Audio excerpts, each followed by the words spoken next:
Hi, my name is Graham Spencer Orrell, but I'm more commonly known around here as Mr. Spencer. Thank you so much for joining me here today. I'm so glad that you're here. I'd love to start by telling you a little bit about who I am and how I ended up teaching at Gillisville Middle, then move into describing my philosophy for teaching, before talking about my work to create an equitable environment for each and every one of my students. I only have 7 minutes, so I'm going to move quickly, but I know you'll keep up. Who am I? I'm a math teacher at Gillisville Middle School. I also get to serve as our athletic business director, and I just wrapped up my 4th year at GMS.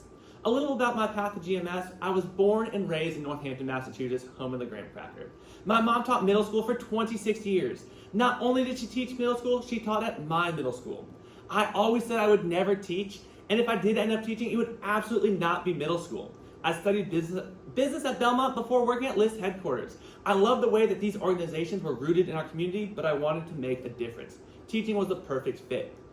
Through a passion to never do anything halfway and a jar of mayonnaise, I ended up teaching at Gillisville Middle, where I quickly found my home. My teaching philosophy is relatively simple: every student, every day. I stole that straight from the math department. I believe for our students to be successful, we need to pour into each student on every day that we're lucky enough to be in their presence. I believe in meeting each student where they're at, and that every student is capable of success. In our classroom, everyone is welcome because no one is perfect, and together, anything is possible.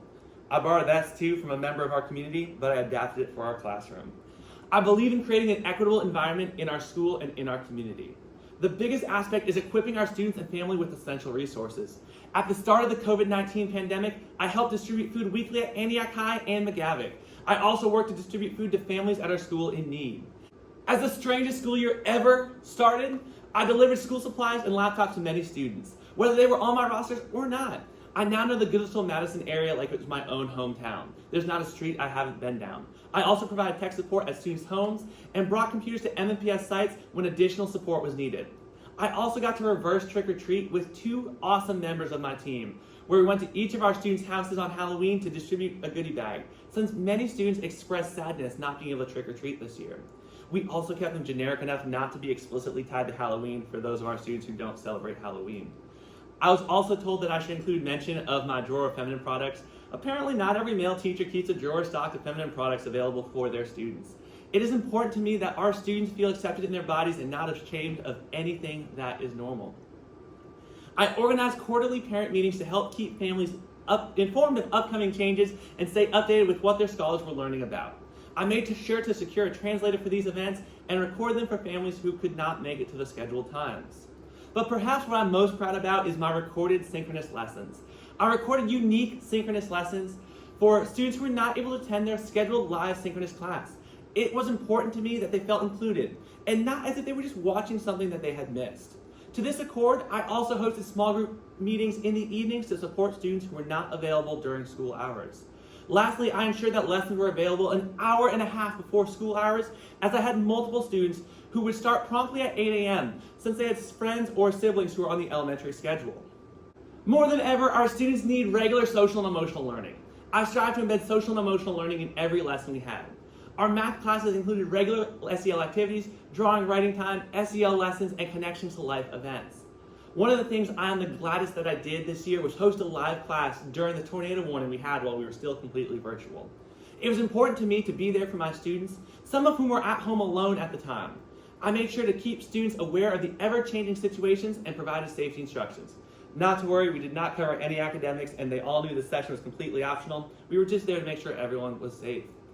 While we were completely virtual, I made sure to include a variety of fun and social activities for our students on asynchronous days. We had regular games and hangout times, and even included a special segment, Cooking with Mr. Spencer.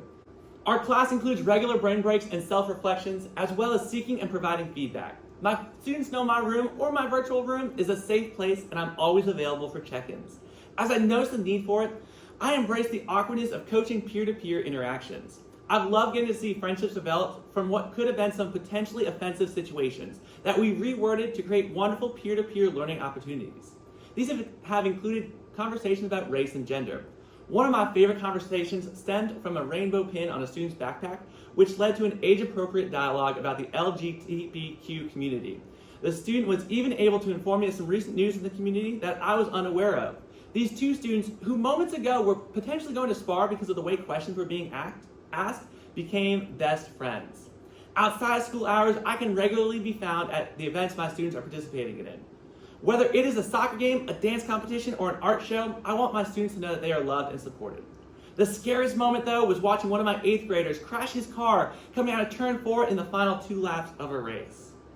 Finally, I provided video check-ins when MMPS announced major changes. I believe it was incredibly important to explain to our students the heart of the tough decisions MMPS made regarding whether or not to return. Our classroom is focused on culturally inclusive learning. I begin every year with a student interest survey, which I follow up with quarterly surveys. I include student interest in our surveys, our word problems, and our assessments and projects. I also make an effort to connect our math lessons to careers and real-world applications. I've worked hard to create a diverse classroom library that includes stories of many different backgrounds at many different reading levels.